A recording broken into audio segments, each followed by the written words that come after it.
force is away from the center of resistance, so upper will rotate clockwise and lower will rotate clockwise at the same time, and it goes like this.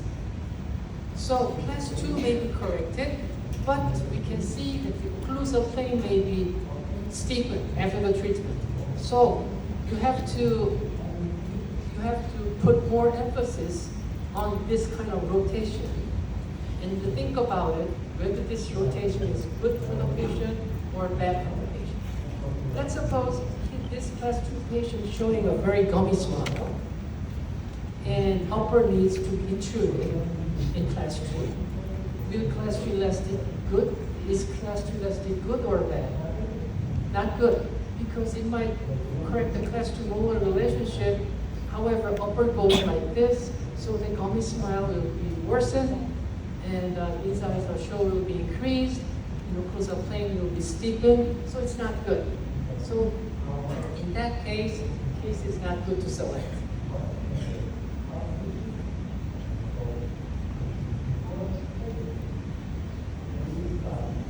In this case, incisor show is not that incisor show was not enough, so you can see the class 2 molar relationship here. So what I did was put the class 2 elastic, and you can see that the incisor show is increasing like this.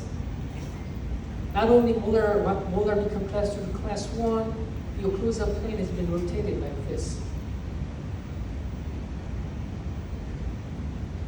You can see the change of occlusal plane like this. So in this case, increasing incisor show about 4 to 5 millimeters was not bad. As a young person, a little bit more exposure is good, because as we get older, incisor show decrease. Right? So for the younger people, a little bit more incisor exposure is desirable.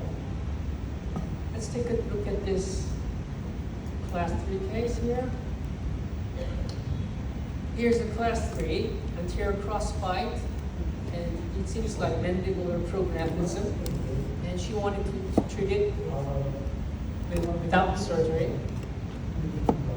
So here's the patient after the treatment, just by orthodontic treatment using class 3 elastic.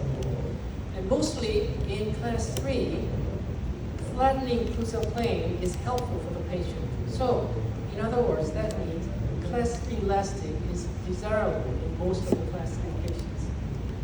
So here is the patient before, and this is the patient after. You can see the extraction of lower first bite and upper second bite was extracted. And here is the patient before and after, and class 3 elastic was used.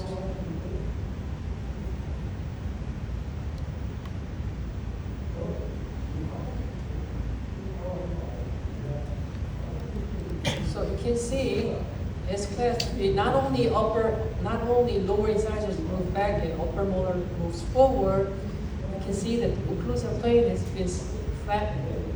So as I said, most of the case in class 3, flattening occlusal plane is beneficial for the patient. So in this case, class 3 elastic is beneficial for this patient, and the treatment became very successful.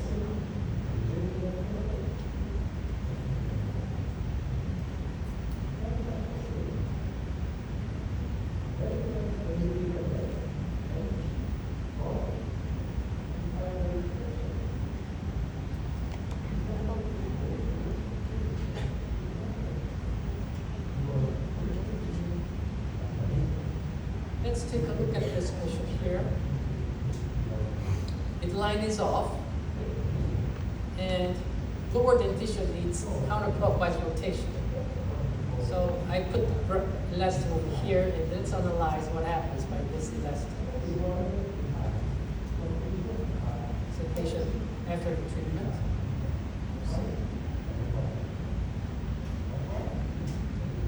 Another case here. You can see the occlusal plane is like this. So what I want to do is rotate the lower occlusal plane counterclockwise direction and correct the midline at the same time.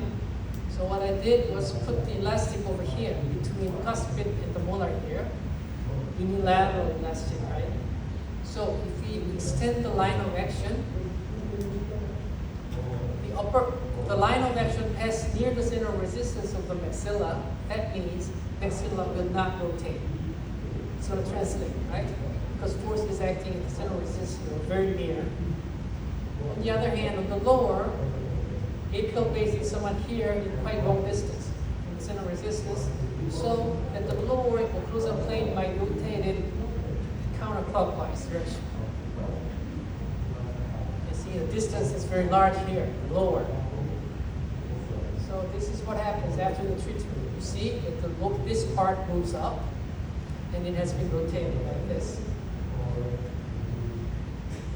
So here's a treatment before. You can see the occlusal plane is rotated like this and corrected like this by unilateral crisscross elastics. So what matters is the distance from the center of resistance and the single force and line of action. So you have to always try to draw the line of action and estimate where the center of resistance is and estimate the rotation or translation by just estimating the distance from the single force and center of resistance.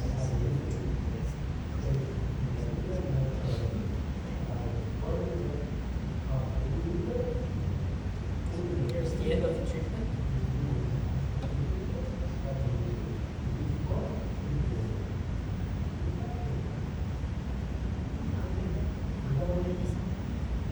I'll skip this part because it's a little bit complicated.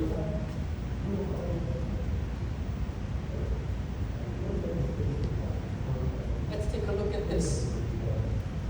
This patient here shows midline discrepancy, okay? And overjet is larger here. Like this. What would you do?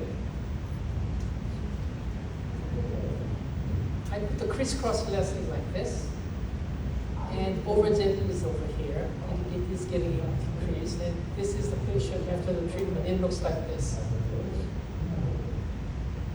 What happened? Why did this crisscross elastic correct the abnormal overjet, horizontal overjet?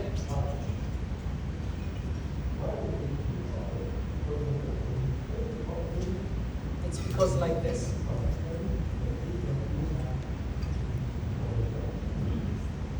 Force is applied here. This is upper and this is lower. So center of resistance is somewhere here and it rotates around here. So lower goes like this, lower rotates here, and upper one rotates that in opposite direction. So that you can see after the crisscross elastic, overjet increase here and overjet decrease here. That's the mechanism of the crisscross elastic in occlusal perspective. So this is what I did. As force is applied here, like this, upper arch is rotating in counterclockwise direction, and lower is rotating in clockwise direction, so there can be a good coordination after the treatment. This is before, during, and after the treatment.